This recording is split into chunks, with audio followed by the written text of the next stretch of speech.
All right, just before we get started today, I want to tell you about a Shopify app that I think a lot of growing brands should know about, and it's called Plytix. Now, Plytix is a multi-store AI bulk editor app that makes it easy to manage your product content on Shopify. And honestly, after spending like 6 years inside Shopify and running my own brand, I really wish that I'd known something like this actually existed back then.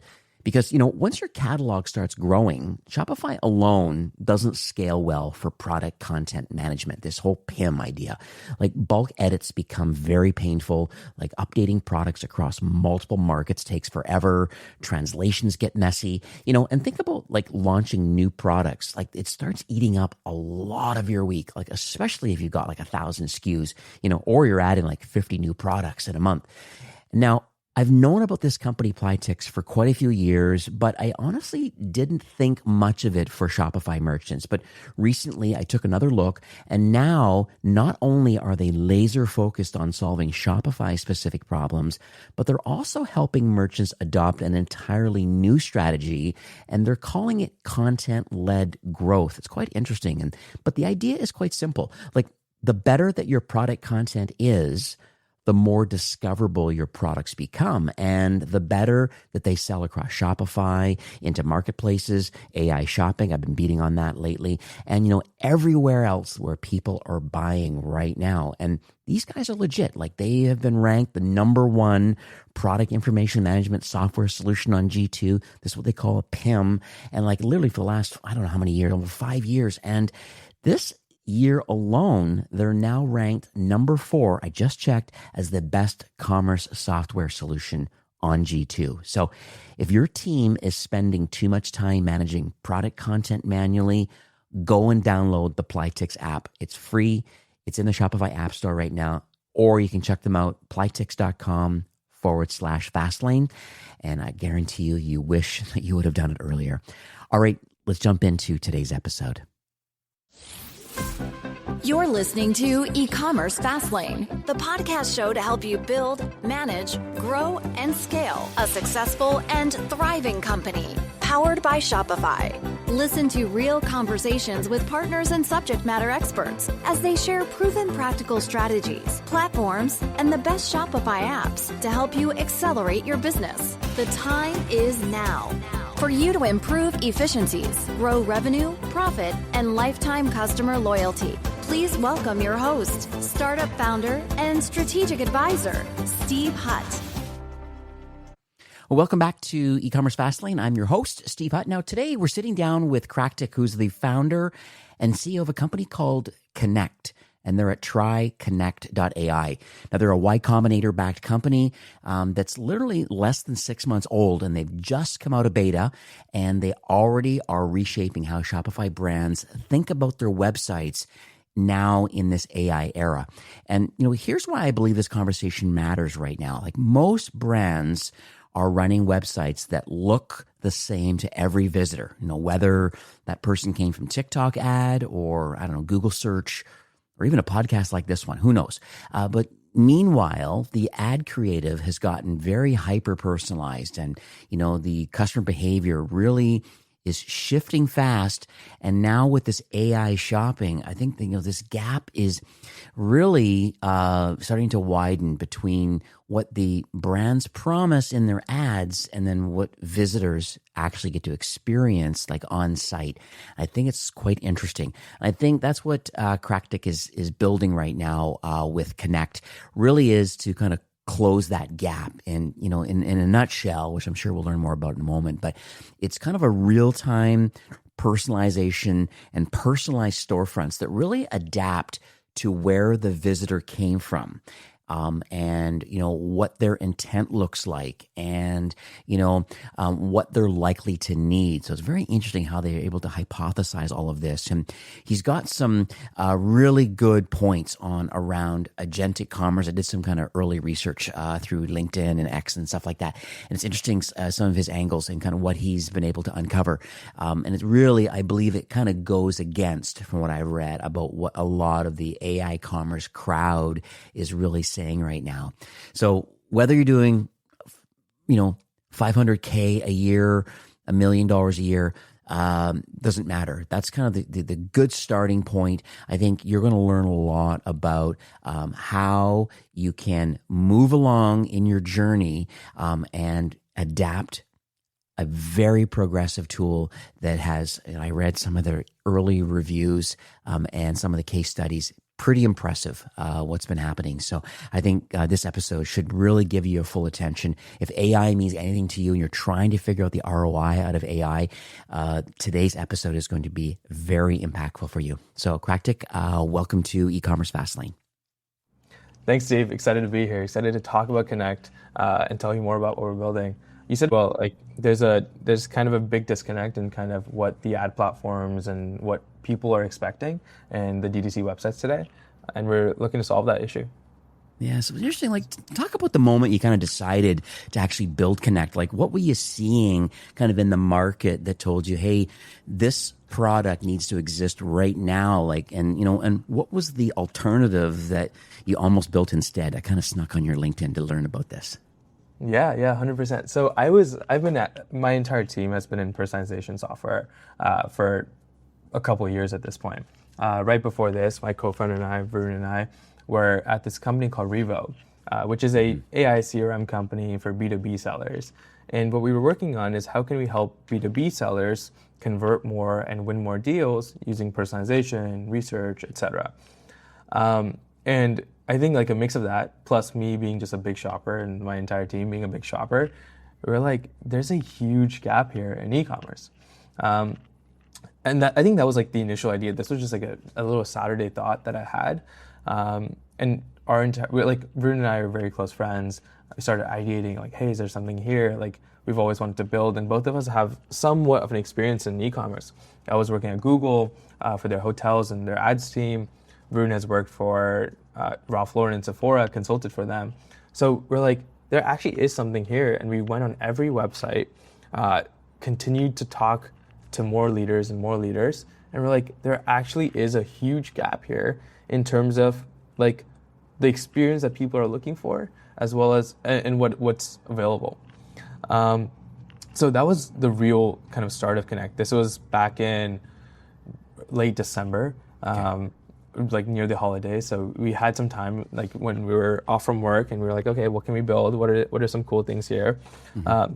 Both of us had some sort of a network in e-commerce that we can go ask some questions to kind of bug them about, and they were like, yeah, like people have tried to solve this, no one really has. It hasn't been possible, and I think Varun and I, just being on the frontier of like what is possible with like personalization, what is possible with AI, we were like, that's impossible. Like there has to be a better way of doing this, and we just went out to go solve that.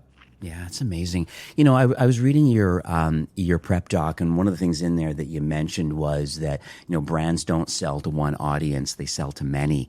And I think that's quite an interesting, and I know we talk about this multi-channel kind of world out now, and we talk about attribution of all these different channels. It's so interesting. It's a very difficult problem to solve right now, especially with all these privacy policies and things that are out right now, and the last click attribution and 7-day windows on cookies and all this craziness.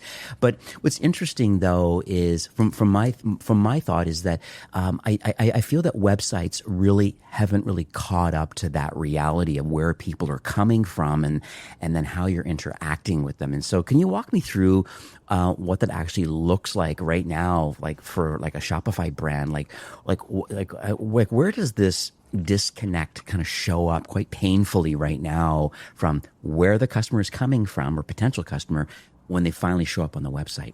Yeah, no, you're totally right. I think so right now, Shopify websites or any D2C brand spends like hours, if not days, like coming up with a set of pictures or a set of copies that try to fit all the audiences, right? The classic example I like to give on all my calls is like, my dad and I, we have different ways of working out. But if we go look at that same workout shirt, it only fits one of us, right? But that shirt definitely like could be great for both of us. So when you look at something like that, you can see like every product or every brand has like multiple audiences that they can target. And today they're able to do so with ads, with UGC, with the marketing that they're able to do. But what we want to solve is no matter where they came from, whether they came from TikTok or they looked at the specific ad on Meta, they come to the website and they see that one static copy, that one static set of pictures that one, like the one size fits all. Right. And that's kind of what we are setting out to solve, right? What we're doing is we sit on top of Shopify stores today, and we're working for headless stores as well. And the entire idea is like, how can we build this intelligence layer that sits on your stores, tries to figure out who this person is? Not necessarily, I don't need to know it's Steve Hutt. I just need to know, okay, Steve's based in Vancouver and he does this and he likes to do this. And based off of that, I can start personalizing the PDPs or different pieces of the website that make it more relevant to you, right? And the next thing we do is what we build is the AI sales rep. Every person has different questions. Every person has a different way of looking for items or different concerns. And right now, there's no way of answering them except from like reading and trying to come up with your own conclusion. And if you know, like, if we've seen anything in the last two worlds, is like people are lazy. They no longer want to read, right? And it's like they're used to just asking AI for answers. Like they don't even like Google anymore because Google makes them like click a link and then go read something. So we wanted to bring that entire behavior like on site. We've seen ChatGPT shopping kind of blow up. We've seen like shopping or AI use cases for shopping. Like there's a ton of them, but websites, like the home base of a company, they just have not got smarter in the last couple of years. Right. And so I guess there's a couple different components. I mean, I mean, you mentioned like three products, kind of like one intelligence kind of engine underlying all of this. And so I guess the one part you're talking about is this kind of adaptive product pages that's interesting. So talk about what that is. Let's say someone comes in from a TikTok ad and they're being pointed to a PDP page that's, powered by by your solution. What does an adaptive product page actually do? Yeah, no, 100%. So what we're trying to do is like the first part of the problem is figuring out who they are and what they might be looking for. Basically trying to figure out what their intent is. So we create connectors into TikTok, we create connectors into Meta, etc., to figure out what might be that content that they were looking at, or maybe they came from like Google search. Like just knowing that information helps us basically try to figure out, okay, who is this person? We also look at what they're doing on the website. Right? So like we also don't want to solve just for paid media or just for ads. We're solving for all organic traffic as well. So we look at what are they clicking on the website, what are they looking at, what are they spending the most time looking at, and based off of that, we show a different variant. We basically cluster that person into a specific segment, and based off that, show a different side of the PDP, a different set of pictures, a different set of descriptions. And we give our sales rep context of all of this as well. So when it answers, it has all of this information.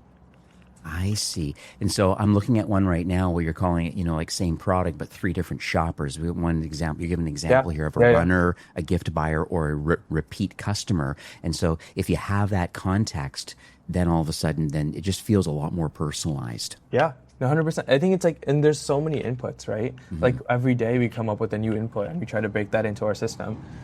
We look at, okay, if you have previous orders, that helps us. If you've been on our website before, I think even things like geolocation or what mobile or what device you're looking from, like all of this is great input to basically power recommendations. So then another component of your platform of the three is this kind of AI shopping assistant, and I think most people have heard of, and I think there are some interesting bolt-on solutions that maybe some CRMs have done. Customer and Gladly and Gorgeous and a few others have interesting. It started originally just with chat with live agents, and then it kind of moved over to let's crawl your FAQs and see if we can kind of help maybe resolve some of these support tickets by dynamically looking into Shopify and giving a tracking number and these sorts of, what's your return policy, some basics. Let's talk about your shopping assistants. I think you look at it from a little different angle. Yeah, no, so our Kinect is trying to solve for pre-purchase support. The entire idea is like, how can we help someone with discovery, answering their questions, getting them to look at the right product and make it feel like, hey, this is the right thing for me. What we've done is I just made a LinkedIn post about this yesterday. It's like, you saw Amazon Rufus, like they shipped this 2 years ago, and just yesterday they decided to axe the entire thing, or at least what it looks like. But if you actually go read the articles, they didn't axe it, they just rebranded it into Alexa. And what I outlined in my post yesterday, I was like, this is like such a smart move, because Alexa is part of Amazon. It's part of the Amazon. It's been part of the Amazon ecosystem for 12 years. Right. Right. So it's very on brand. That was one of the biggest like decisions we made right off the rip. Is if we put Kinect on any person's website, it should look like that person's website. It should like talk like that person's website. It should feel like that person's website. It shouldn't be like this generic chatbot sitting in the corner that everyone has like started to hate. So our entire thing is how can we embed this AI experience into the website in an almost seamless, very brand native way to like keep that trust going, to say like, oh, this brand I'm looking at has this solution that they built for me that just speaks about their brand in a different way. So that was one of the first things we did. We obviously we do a lot of the technology stuff. We look at your entire website. We have an entire knowledge base. Any information that you have about your brand that you want to surface, that agent knows about.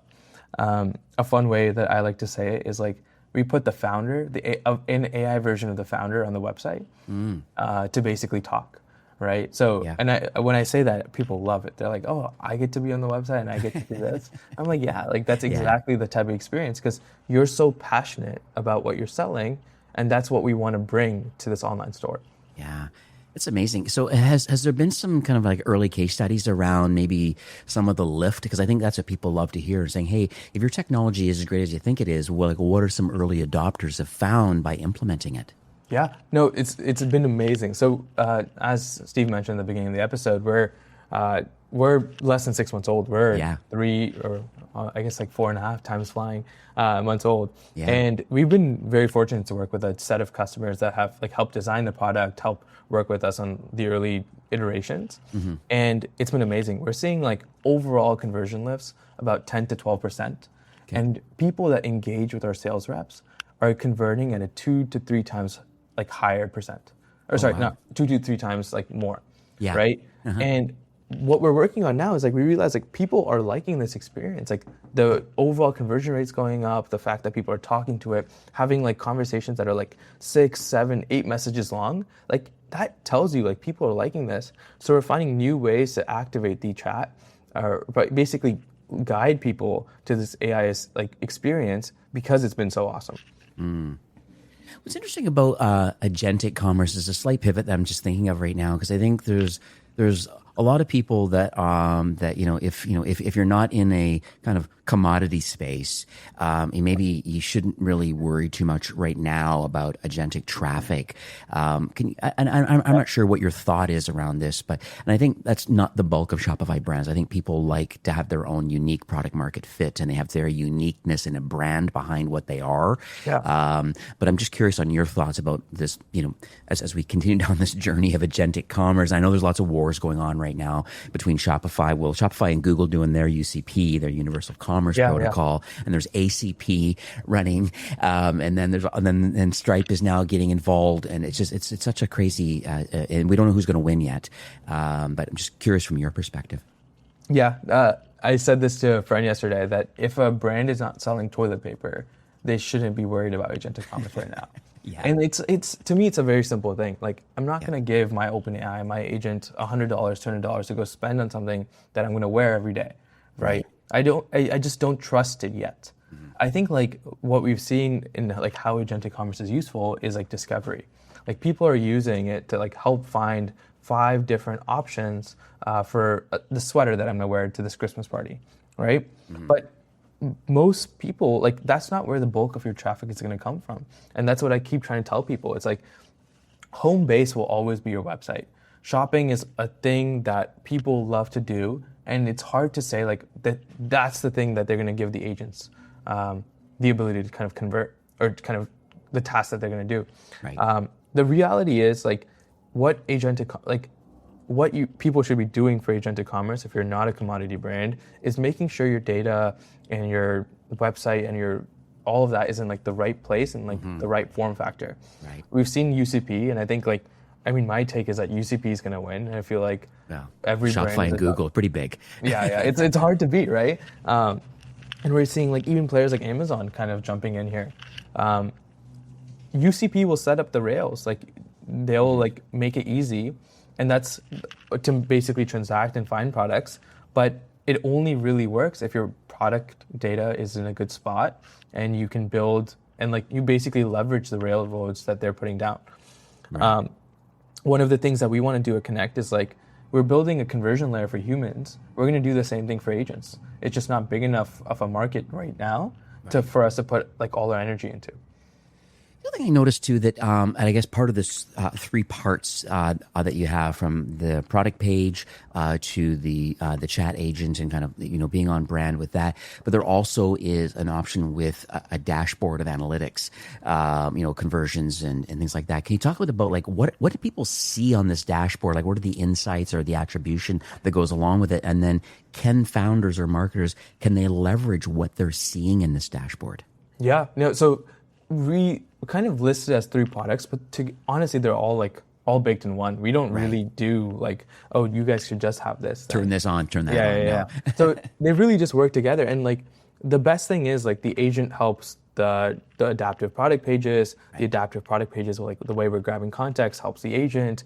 All of this kind of files into the dashboard where we're like merchants, brands, marketers, etc. can see like, okay, these are the conversations that people are having. These are the journeys that people are taking. These are the questions that keeps coming up and we don't have the answer to, right? Or like nowhere on the website is the answer for this. Or like there's a lot of that type of stuff that we're able to surface for our brands. Like one of our early customers, we found I think like 18 gaps in their website in 2 weeks of like people asking questions and the brand just didn't know the answer for. And if you like, the entire idea is like once you kind of have all this information in the right place with like real intelligence running on top of it, it helps all functions of your business. If someone's asking for a pair of running shorts to go with their workout shirt, but that you don't sell that pair of running shorts, like that tells your merchandising team, okay, maybe this is something we should prioritize. If everyone is talking about, oh, I'm looking for a gift, okay, let's put some like gift wrapping on our website. Let's make it a bigger offering, right? So we've seen, I think there's like a lot of unattributed like performance updates because of Kinect. Like we can help the marketing team with more information. We help your merchandising team. We help your e-commerce team like find gaps, which has been super awesome. So let's talk about this is where it gets a little more under the hood a bit, but when we talk about like how we implement this solution. So there's some solutions that are kind of a DIY. You kind of like sign up, and we'll talk about some kind of bonuses and things that can happen by being a listener today. But so there's the DIY, but then there's kind of like this kind of more hand-holding kind of white glove. Where do you kind of fit on the implementation part? We're white glove. We want to continue to be white glove. Like okay. Yeah, I think the biggest thing is like I'm a startup. We have a small team, and if someone sells me a software that I have to go spend a couple hours setting up, I'm not buying it. Right. And it's like that we brought that same kind of philosophy to our brands or to the people we're selling to. Like, hey, like we're giving you a tool that's going to help you. We're going to help you set it up. We're going to test it with you. We're going to hop on a meeting every week. You're going to have my phone number. You're going to be in a Slack channel. These are just like that's the bare minimum these days. I see. So I just want to kind of go back on the personalization thing because it's kind of in the back of my mind right now. So I understand what you're doing and your platform really, I'm going to use the word triangulates, but kind of understands where the traffic is coming from and then can create that personalized experience on the website. And I think that's the unique value proposition that you have right now. But I also think there's lots of people when they think of personalization, they think of like a segmentation tool in email, and so I'm curious about like what you believe the differences of like kind of this real-time storefront personalization versus maybe what Klaviyo or I don't know, Rebuy Engine or whatever, what other people are doing kind of on page or how they're able to interact with their customers. Yeah, I think that's a great question. The way that we're approaching it is we essentially say like, that store should feel like it was made for that customer. And that's kind of the experience we want to get to. Imagine being able to like research every customer, have everything ready and like kind of position in the way that they would like it, make everything extremely relevant to that person. That's the experience that we want to give. And like there's a sales rep who's trained on who this person is, going to give them like an amazing experience. We're going to bring like that luxury in-person feel onto any website. And that's kind of like what we're trying to solve. Another way that I like to put it, it's like we want to bring a feel of TikTok onto your website. I wouldn't scroll TikTok or Instagram or anything if the same feed was for every single person. Right. Right? I don't think you would. No. And the entire idea is like, that's what e-commerce websites are today. They're a single feed or single thing, and someone's supposed to connect the dots and say like, oh yeah, like this is probably the right thing for me. And that just is like a broken experience to me. Right. No, I totally agree with that. And so this is what I just find so interesting is that when we think about personalization, I think overall, sometimes some people feel it's a little bit creepy. But I think personalization that's done really well, I think is very invisible to the user, but they feel like this brand actually knows me. And so like where is that line between, and where do you see brands maybe crossing it a bit where maybe they're just revealing, or it's just like they know too much about the person and the personalization is a little bit over the top versus, as you're saying, maybe why is it that everybody's website has a very similar static look and feel no matter where they're coming from, organic or through paid social or even organic social. But when they land there, it doesn't seem to have the same connection. But then on the flip side, though, you don't know how much information. Well, there are some great tools you can really understand who the visitor is and kind of unhash them and start figuring them out. Then that gets extra creepy. So just curious on your take on that. Steve, another great question. I think we've all been there where we're like talking about something and then 5 minutes later we go on our phones and there's an ad for it, right? And it feels creepy, right? It does. It feels so creepy. But like the way that I was actually just reading about this like a couple of days ago is the reason that happens is because you're probably on the same Wi-Fi and someone searches up and therefore ads that are targeting that person also target you. Right. So but that being said, like, yes, there are like ways where it feels creepy and like it just like it's kind of icky, right? Mm-hmm. For us, the entire idea, it's like we want to be kind of straightforward with the personalization we do. It's like we have a mix of seamless and interactive, right? Mm-hmm. The adaptive product pages kind of change to who you are, but we have a sales rep that says like, hey, I know you might be looking for this thing. We have this for you, right? And like, the thing is, like, we just don't want to be one of the solutions where one of the big values that we have is like, let's not try to be sneaky about what we're doing. Let's just be upfront. Like, hey, we are smart. We figured out, okay, you looked at this ad. I know you might be looking for this thing. You clicked on it for a reason, and now we're just going to show you that version. Right. Yeah, no, and I totally get it. I mean, and I think that makes complete sense. I think, but then the opposite is what I don't like is the fact that if you're coming from an ad, and a lot of times I've even seen it where sometimes they don't even go to the PDP page. They've actually purposely or incorrectly have gone to maybe a collection page, mm-hmm. and then you're forced to have to scroll through, and then that gets into this whole geo-targeting kind of challenge too that happens, especially when I'm in Canada and I'm coming off an Instagram ad or TikTok or something, and you're coming through. That is a really disconnected kind of customer or user experience because. Mm-hmm. Oh, we see you're from Canada now. Do you want to go to the Canadian site? And this happens a lot. Like even on like Travis Matthews, which is kind of a golf brand, I find it such a weird disconnect. We're like, oh, we have these, new button-down polo, yada yada yada. I click on it, off it goes, and to Travis Matthews, whatever.com, and it says, oh, we see you're in Canada. Do you want to go to that page? Yes, I do. But when I go there, it just refreshes back to the homepage. Yeah, and that's just so broken, right? Like, what is that? That's just terrible. Yeah, I feel like someone is like so people ask me like why I started with landing or the product detail pages, right? And I'm just like, that's where people are going to make the decisions. They're not going to make the decisions on the homepage or the collections page. They're going to make the decision where the add to cart button is. Mm-hmm. And it's like that's kind of where we're fitting in. It's like someone has shown intent, especially from paid media. Or even let's say they ended up on your website directly. They got to a product page. They're interested. They want to know more. Just show them the things that are relevant to them and help them make that decision. Yeah. So you really fit, and you mentioned at the top of the show, but you're really there to assist with kind of like the awareness, the discovery of the product, and then move them along the funnel to a conversion. Have we thought much about what happens kind of like post-transaction? Are there thoughts that, hey, I understand this customer's data now. I understand their whole flow of what ad they came from, the type of, of display, like whatever the PDP page was displayed a certain way, they converted on it, and then all of a sudden, do you know that they have come back for a second time? Are we thinking about the lifetime value of that customer at some point? Yeah, that is something that we definitely want to do. We just haven't I know your early days. Yeah, we're a team of 6, right? Okay. Yeah. And yes, we're all engineers and we code every day. Even I code every day. Love it. But it's like, there are so many, people, our customers give us new ideas every day and we're like, oh my God, that's awesome. Yeah. And then it goes onto our ticket board and we're like, okay, let's get to this at some point.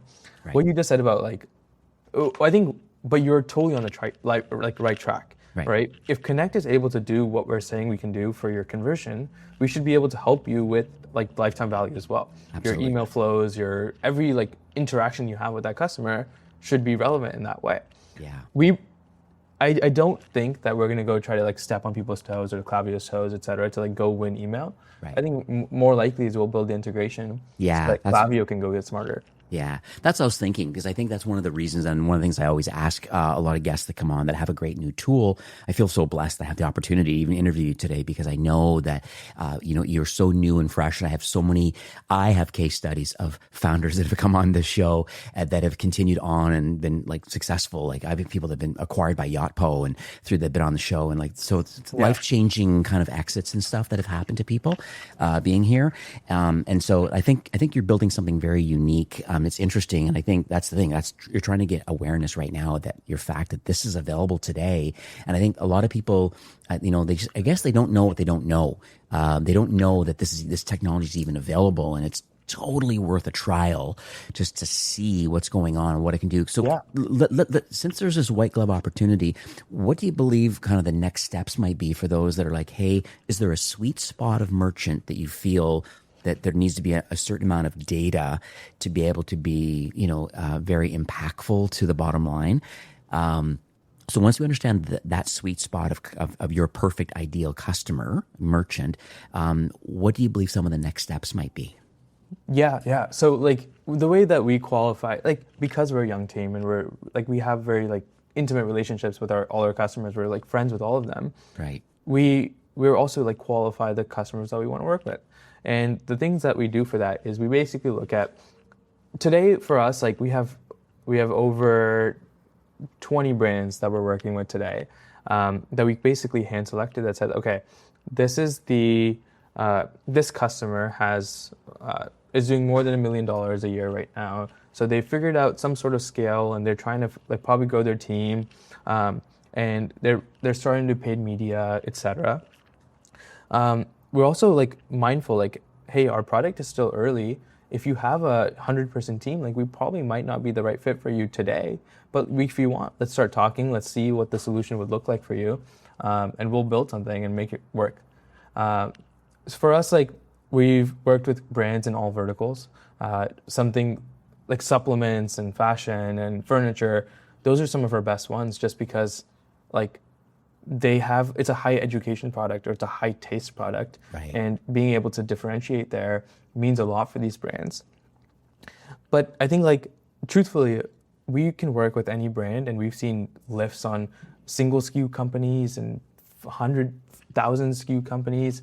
And it's really more about, do you believe in this personalization? Do you believe in building a brand new experience? Do you believe in agentic commerce and what the future of agent shopping will look like? And do you want a partner that's going to kind of help you through all of that?